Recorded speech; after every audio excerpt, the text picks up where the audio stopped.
What's shaking? You're in the Beat Sessions. I'm your host, Mitchell Weary. Let's talk about this record from Beach Weather entitled Pineapple Sunrise. They released that on March 3rd. This is the debut album from the trio. Really excited to talk about this record. Pretty interesting backstory. And frankly, there's been kind of a scarcity of solid music the last couple of weeks. Or maybe I just have been looking at the wrong list. I don't know. I've given a couple things a go.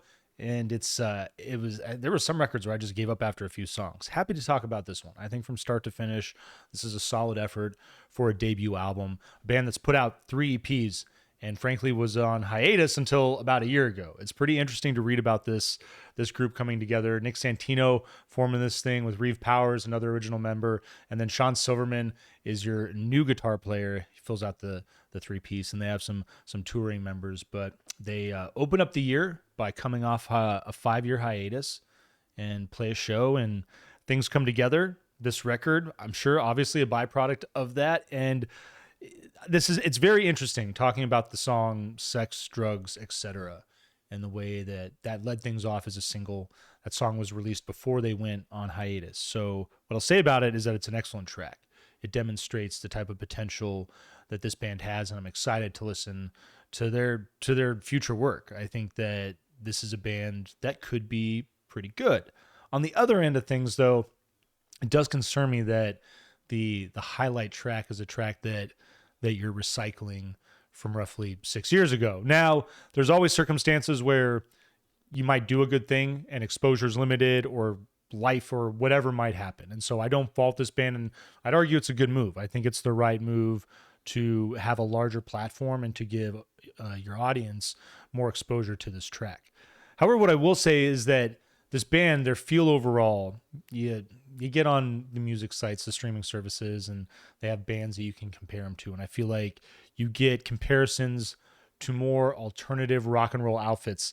You know, I think of bands like Cults, like Phoenix, Arctic Monkeys, or maybe some that come to mind, but I don't think there's enough of a rock and roll influence in their music to put them in a category with those bands. And I don't say that in a disparaging manner, but I think that their sound is more often than not much more pop driven. It's and in a couple of moments on this record, it's maybe a little too sugar coated for my taste. But think like One Republic, think Shawn Mendes. Sadly, as far as what I listen to, I think that, there's a lot of bands in that category of artists that I just mentioned that are not that great, not super stellar, which is unfortunate. And I think it's the risk that you always take when you're making pop music. And I would say the biggest weakness for this record is that it's super easy to listen to.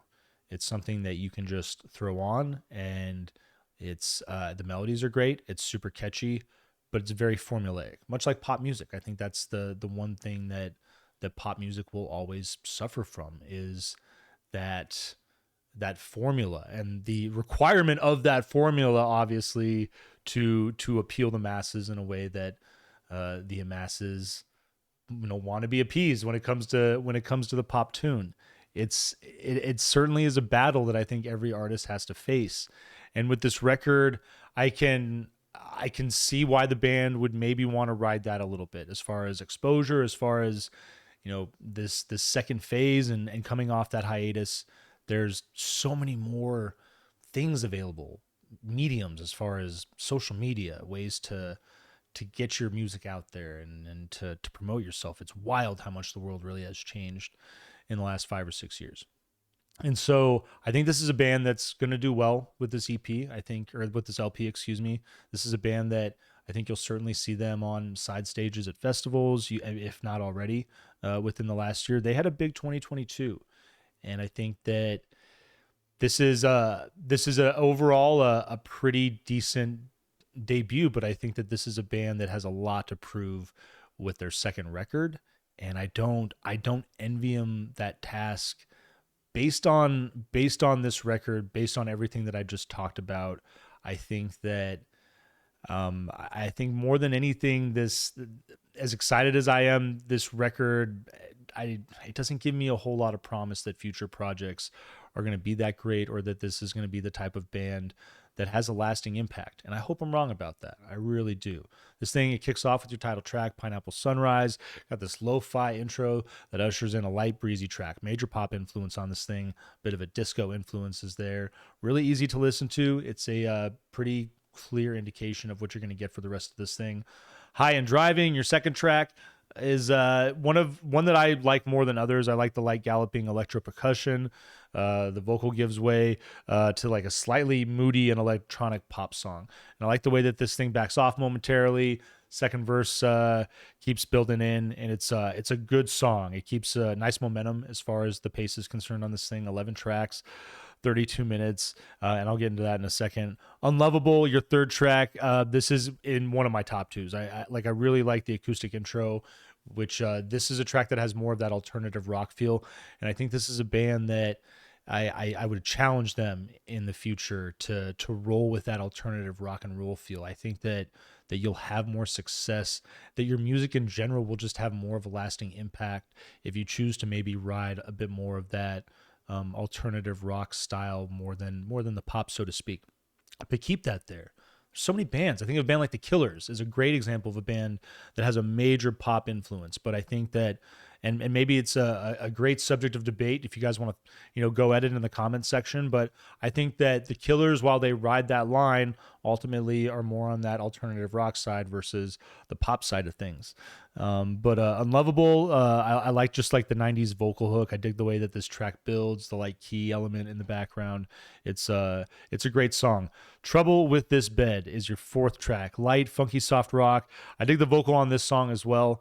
And the way that the groove picks up. 80s pop element to this track as well.